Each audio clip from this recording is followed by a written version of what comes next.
নমস্কার বন্ধুরা, শিল্পীর রান্নাবাটিতে আপনাদের সকলকে স্বাগত। আজ আমি শেয়ার করছি কোনো রকম খাটাখাটনি ছাড়া মিক্সারে ব্যাটার বানিয়ে খুব সহজে খুব কম সময়ে সুস্বাদু গাজরের ভাপা সন্দেশ। আর চ্যানেলটাকে এখনও সাবস্ক্রাইব না করে থাকলে চ্যানেলটা সাবস্ক্রাইব করে পাশে থাকা বেল আইকনটা প্রেস করে অল করে দিন। আর চলুন ঝটপট রেসিপিটা দেখে নেওয়া যাক। আজ আমি এখানে হাফ লিটার দুধের ছানা ব্যবহার করছি।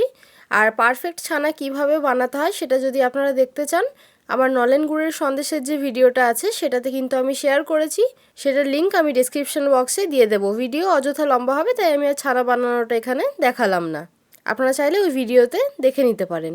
আর এই সন্দেশটা বানানোর জন্য আপনারা চাইলে টোন্ড মিল্কও ইউজ করতে পারেন, আবার কাউ মিল্কও নিতে পারেন, যেটা আপনাদের ইচ্ছে। একটা অন্য পাত্রে ছানাটা নিয়ে এটাকে 2-3 বার ভালোভাবে ধুয়ে নিচ্ছি ঠান্ডা জল দিয়ে, যাতে ছানাটা হার্ড না হয়ে যায়। আর যেহেতু আমরা ভিনিগার দিয়ে ছানাটা কাটিয়েছি, এতে কিন্তু ভিনিগারের একটা টক ভাব থাকে, সেটা চলে যাবে। এবার বেশি সময় ধরে আমরা যেহেতু ছানার জলটা ঝরাবো না, এইভাবে স্কুইজ করে এক্সেস জলটা ছানার বার করে দিতে হবে। তবে ছানার ওপর প্রেসার দেবেন না, এতে ছানার যে ফ্যাটটা থাকে সেটা বেরিয়ে যাবে। এইভাবে কাপড়ের এই গোড়ার অংশটা দিয়ে এইভাবে প্রেস করে ছানার যে এক্সেস জলটা আছে সেটা বার করে নিতে হবে।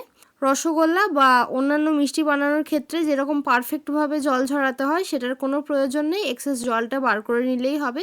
একটু ড্রাই হলেও কোনো অসুবিধে নেই, আবার একটু জল থেকে গেলেও কিন্তু কোনো প্রবলেম নেই। এবার দেখুন ছানাটা এরকম ড্রাই হয়ে গেছে। এবার ছানাটাকে আমরা মিক্সিং জারের মধ্যে নিয়ে নিচ্ছি। এখানে কিন্তু হাফ কাপ পরিমাণ ছানা আছে। আর আপনারা যদি গাজর পছন্দ করে থাকেন, তাহলে এর আগে আমি কিন্তু গাজরের লাড্ডু রেসিপি শেয়ার করেছি, যেটা অনেকেই ভীষণই পছন্দ করেছেন। আপনারা এখনও যারা দেখেনি তারা অবশ্যই ভিডিওটা দেখবেন। ছানাটা আমি মিক্সিং জারের মধ্যে নিয়ে নিয়েছি। এখানে হাফ কাপ ছানা আছে।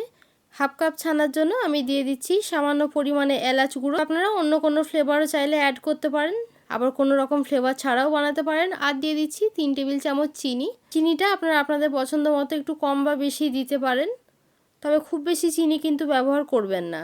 এবার এটাকে 1 থেকে 2 মিনিটের জন্য মিক্সারে চালিয়ে আমরা একটা সুন্দর পেস্ট তৈরি করে নেব। দেখুন আমাদের মিক্সচারটা কিন্তু রেডি হয়ে গেছে। আর এরম ক্রিমি টেক্সচারের কিন্তু বানাতে হবে। থিকনেসটা দেখে নিন, যেরকম ক্রিম থাকে ঠিক সেরকম টেক্সচারেরই কিন্তু আমাদের মিক্সচারটা বানাতে হবে। যদি মিক্সারে গ্রাইন্ড করার সময় আপনারা দেখেন যে খুব বেশি ড্রাই লাগছে, অবশ্যই 1 থেকে 2 চামচ নর্মাল জল, বা যদি ছানার জল থেকে থাকে ছানার জলটা ইউজ করতে পারেন। 1 থেকে 2 চামচ ছানার জল দিয়ে পেস্টটা বানিয়ে নেবেন। আর এই সময় অবশ্যই একটু মিষ্টির পরিমাণটা চেক করে নেবেন। যদি মনে হয় খুব কম মিষ্টি লাগছে, একটুখানি চিনি আবারও মিশিয়ে দিতে পারেন। সেক্ষেত্রে আবারও 1 মিনিটের জন্য একটু মিক্সারে চালিয়ে নেবেন। এবার দেখুন এখানে একটা টিফিন বক্স নিয়ে নিয়েছি। আপনারা আপনাদের পছন্দ মতো শেপের টিফিন বক্স নিতে পারেন। এবার এর মধ্যে সামান্য পরিমাণ ঘি নিয়ে এইভাবে ব্রাশ করে দিলাম। আর ঘি ব্রাশ করার জন্য ফ্লেভারটাও খুব ভালো হয়। এবার এখানে আমি একটা বড় সাইজের গাজর এইভাবে মিহি করে গ্রেট করে নিয়েছি। খুব মিহি গ্রেটারটা দিয়ে গ্রেট করেছি। আপনারা চাইলে গাজর আর একটু বেশিও দিতে পারেন। এবার একটা কড়াইতে আমি 1 চামচ ঘি গরম করে নিয়েছি। যেহেতু মিষ্টি তাই ঘিয়ের ফ্লেভারটাই ভালো লাগে। এবার গাজরটা দিয়ে আমরা নাড়াচাড়া করে ভেজে নেব। আর আপনারা চাইলে কিন্তু গাজর ছাড়াও এই রেসিপিটা বানাতে পারেন, সেটা আপনাদের ইচ্ছের ওপর, সেটাও খেতে ভালো লাগে। গাজরটা ভেজে নেওয়া হয়ে গেছে, আর দেখুন পরিমাণও অনেকটা কমে গেছে। এবার এই ব্যাটারের মধ্যে গাজরটা দিয়ে ভালোভাবে আমরা মিশিয়ে নেব। আর বাড়িতে পড়ে থাকা উপকরণ দিয়ে বা খুব সহজে আরও অনেক মিষ্টি রেসিপি কিন্তু আমার চ্যানেলে শেয়ার করা রয়েছে, যেগুলো আপনারা চাইলে দেখতে পারেন। আর লিঙ্ক আমি ডেসক্রিপশন বক্সে আর আই বাটনে দিয়ে দেবো, আপনারা চাইলে চেক করে নেবেন। আশা করি আপনাদের ভীষণ পছন্দ হবে। আর একইভাবে আমার কিন্তু নলেন গুড়ের ভাপা সন্দেশের রেসিপিও রয়েছে, যেটা খেতে কিন্তু দুর্দান্ত হয়। অবশ্যই রেসিপিগুলো দেখার অনুরোধ রইল। ভালোভাবে মিশিয়ে নেওয়া হয়ে গেছে। এবার এর মধ্যে যে মিক্সচারটা বানিয়ে রেখেছি সেটা দিয়ে দিচ্ছি। স্পুন দিয়ে একটু ইভেনলি স্প্রেড করে দিচ্ছি এইভাবে, দেখুন। এবার টিফিন বক্সটা ভালোভাবে বন্ধ করে দিচ্ছি। খুব ভালোভাবে বন্ধ করতে হবে যাতে ঢাকা খুলে না যায়। এবার একটা কড়াইয়ের মধ্যে কিছুটা পরিমাণ জল নিয়ে নিয়েছি। আর এর ওপর একটা এরম স্ট্যান্ড রেখে দিচ্ছি। আপনারা যে কোনো তাওয়া স্ট্যান্ড ইউজ করতে পারেন। এবার ঢাকা দিয়ে জলটাকে ফুটিয়ে নিচ্ছি। তবে আর এখানে যে ছিদ্রটা ছিল সেটা আমি একটা লবঙ্গ দিয়ে এইভাবে বন্ধ করে দিলাম, যাতে স্টিমটা বাইরে বেরিয়ে না যায়। দেখুন জলটা ফুটে উঠেছে। এবার টিফিনটা এর মধ্যে রেখে দেব আর ঢাকা দিয়ে দিচ্ছি 25 থেকে 30 মিনিটের জন্য। আর ফ্লেমটা অবশ্যই এই সময় মিডিয়াম টু হাইতে রাখ। আর যেহেতু 30 মিনিট সময় ধরে হচ্ছে, তাই মাঝখানে ঢাকা খুলে অবশ্যই একবার চেক করে নেবেন যে জল আছে কিনা বা স্টিম তৈরি হচ্ছে কিনা। যদি দেখেন যে জল কমে এসেছে, তাহলে কিছুটা গরম জল আবারও দিয়ে দেবেন।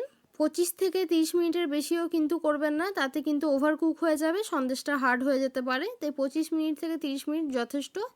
আর আমার 25 মিনিট হয়ে গেছে। এবার গ্যাসের ফ্লেমটা অফ করে দিচ্ছি, একটু ঠান্ডা করে নেব।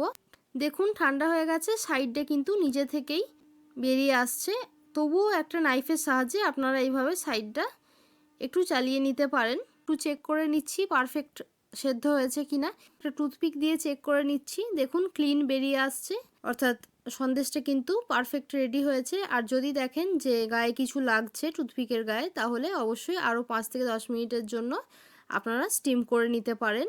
এবার ওপর থেকে একটা প্লেট রেখে এইভাবে পাল্টে দিচ্ছি, আর ওপর থেকে 2-1 বার এইভাবে প্রেস করে দিলাম, তাতেই কিন্তু খুব সুন্দরভাবে সন্দেশটা বেরিয়ে আসছে। আর গরম অবস্থায় কিন্তু কখনোই এই কাজটা করবেন না, ঠান্ডা হওয়ার পর অবশ্যই বার করতে হবে। আপনারা আপনাদের পছন্দ মতো শেপে কেটে নেবেন, আমি এইভাবে কেটে নিচ্ছি। তবে এর চেয়ে বেশি থিকনেস কিন্তু রাখবেন না। অবশ্যই এইভাবে একবার ট্রাই করবেন, আর কেমন হয়েছে সেটা কমেন্ট করে আমায় জানাতে ভুলবেন না। রেসিপিটা ভালো লেগে থাকলে চ্যানেলটাকে সাবস্ক্রাইব করে পাশে থাকার অনুরোধ রইল। পাশে থাকা বেল বাটনটা অবশ্যই প্রেস করে অল করে দেবেন, যাতে যখনই কোনো নতুন ভিডিও পোস্ট করব নোটিফিকেশন আপনাদের কাছে পৌঁছে যাবে।